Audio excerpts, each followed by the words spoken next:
Une chanson de Jean-Jacques Goldman évoque une femme qui vit sa vie par procuration devant son poste de télévision et finira par trouver ça normal. Accrochés aux écrans qui nous alimentent en continu, risquons-nous de lui ressembler, de vivoter comme les personnages de Matrix qui rêvent plongés dans un bain régressif et n'agissent plus? Sommes-nous en train de nous priver de la vraie vie par excès de télévision et d'Internet? Ah, ces satanées images, toujours disponibles, accessibles, comment leur résister? Nos corps n'étant engagés que par le regard, elles ont l'apparence de l'innocuité. Pourtant, beaucoup sont conçus pour nous entraîner là où nous ne voudrions pas aller, sur une pente de facilité. L'image animée agit comme une drogue. Nos cerveaux réclament leur dose de plus en plus forte. Attention donc aux écrans qui nous aspirent et finissent par dévorer notre temps. À chacun son addiction. Certains se laissent biberonner par les infos continues, divertissantes, excitantes ou anesthésiantes. D'autres par les jeux. Pour l'amateur de sensations fortes, Internet regorge de vidéos insolites, drôles ou dramatiques. Ces séquences impactent nos cerveaux par un shoot d'hormones du plaisir, dopamine et endorphine.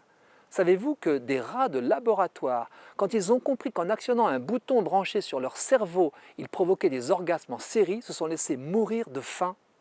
On nous inflige des désirs qui nous affligent, chante Alain Souchon, avant d'ajouter « Ah, le mal qu'on peut nous faire !» Inviter les écrans dans son lit, c'est menacer son temps de sommeil, sa vie intérieure, voire relationnelle. Comment résister? Un amateur de football en canapé, j'en suis, a presque chaque jour la possibilité de voir un match. Les diffuseurs se sont arrangés pour répartir les confrontations et leurs publicités sur toute la semaine. Gare à l'overdose.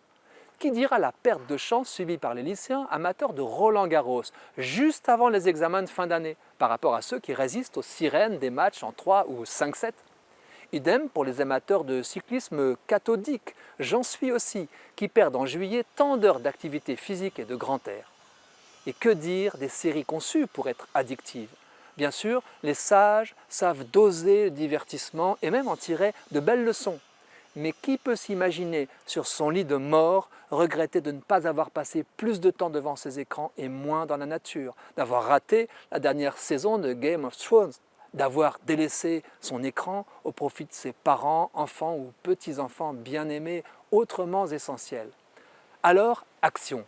Reprenons la maîtrise. Il ne s'agit pas bien sûr de mépriser ces outils de communication qui nous permettent de nous ouvrir à des réalités lointaines, de rester en relation avec nos proches et de soutenir les personnes isolées. Mais décidons librement de la place et du temps que nous laissons aux écrans. Commandons-les. C'est une question de liberté. Choisissons ce qui nous fait grandir, c'est-à-dire des images bienfaisantes, et trouvons notre dopamine en exerçant notre curiosité ailleurs, dans la réalité ou par la lecture, ou bien dans l'exercice physique. Lui aussi nous fait sécréter des endorphines.